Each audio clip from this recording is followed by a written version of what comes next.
రండి.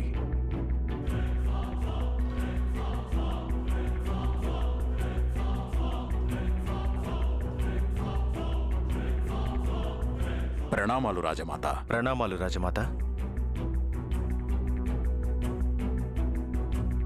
రాజపురోహితులు గారు వివాహానికి ముహూర్తం నిశ్చయించారు. ఈ రోజు నుండి సరిగ్గా 5 రోజుల తర్వాత.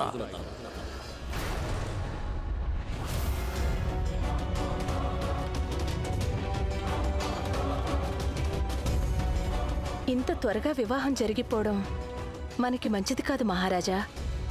రాజమాత బాగా తొందరపడుతున్నారు. తొందరపాటు చూపేవాళ్ళు తప్పక జారి పడతారు కోకిల. రాజమాత, తమరికి అభ్యంతరం లేకపోతే కొంచెం రాణాగారిని పిలిపించండి. మేం వారికి కానుకలు తీసుకునొచ్చాం. రాణాగారు మహల్లో లేరని, వారు ఈ వివాహానికి నిరాకరిస్తున్నారని గోవింద్ సేఠ్కి ఎలా చెప్పగలం? ఈ శుభ సమయంలోనే రాణాగారి దర్శనం కూడా అయినట్టుంటుంది. అలాగే ఈ వివాహ వేడుకల గురించి వారి సలహాలేమిటో అవి కూడా మేము తెలుసుకోగలం.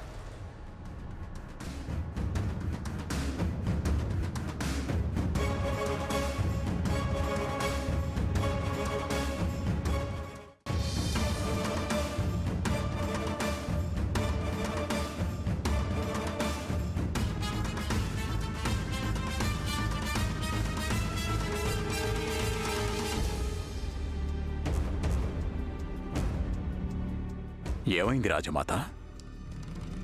ఏదైనా సమస్య?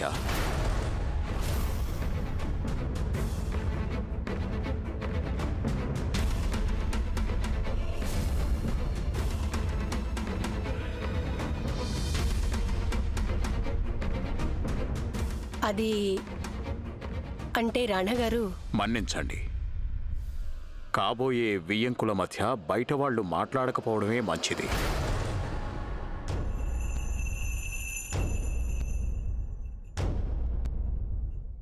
మేము రాజమాత గారు చెప్తే వినాలనుకుంటున్నాం.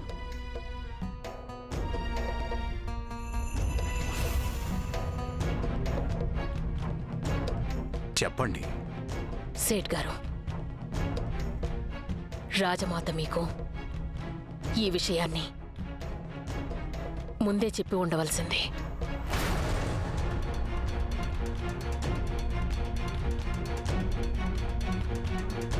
మనమేమో జారటం గురించి మాట్లాడుకుంటుంటే రాజమాతేమో బొక్కబోర్లా పడబోతుంది. రాణాగారు ఈ వివాహానికి సిద్ధంగా ఉన్నారు.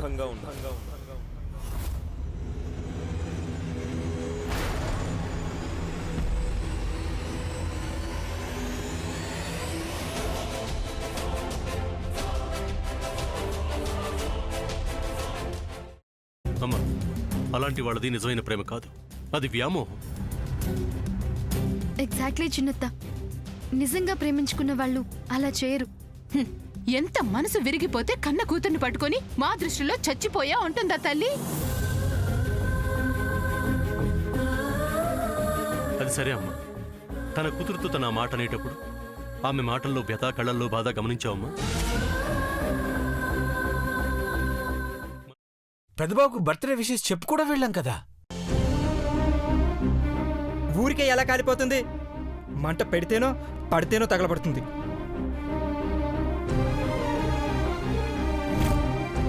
కరెక్ట్ చిన్నబాబు. నీకొచ్చినట్టే నాకు డౌట్ వచ్చింది. పార్వతే షర్టును తగలబెట్టిందనుకుంటా.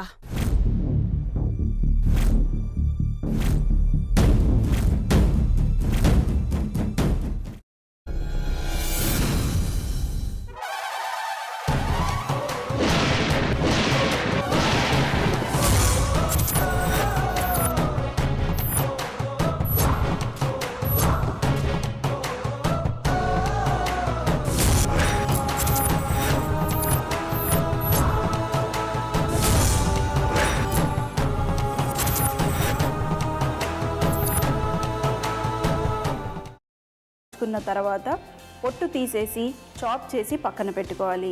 ఒక ప్యాన్లో కొద్దిగా నూనె వేడి చేసి అందులో ఆవాలు, మినప్పప్పు, శనగపప్పు, కరివేపాకు, సన్నగా తరిగి పెట్టుకున్న ఉల్లిపాయలు వేసుకుని 1 నిమిషం పాటు వేయించుకోవాలి. ఆ తర్వాత కాల్చి కట్ చేసి పెట్టుకున్న వంకాయని కూడా అందులో వేసుకుని బాగా మిక్స్ చేసి బౌల్లోకి ట్రాన్స్ఫర్ చేసుకుని అందులో తగినంత చిక్కటి పెరుగు లేదా పల్చటి పెరుగు వేసుకుని మిక్స్ చేసి అన్నంతో కానివ్వండి, చపాతీతో కానివ్వండి సర్వ్ చేసినా చాలా బాగుంటుంది.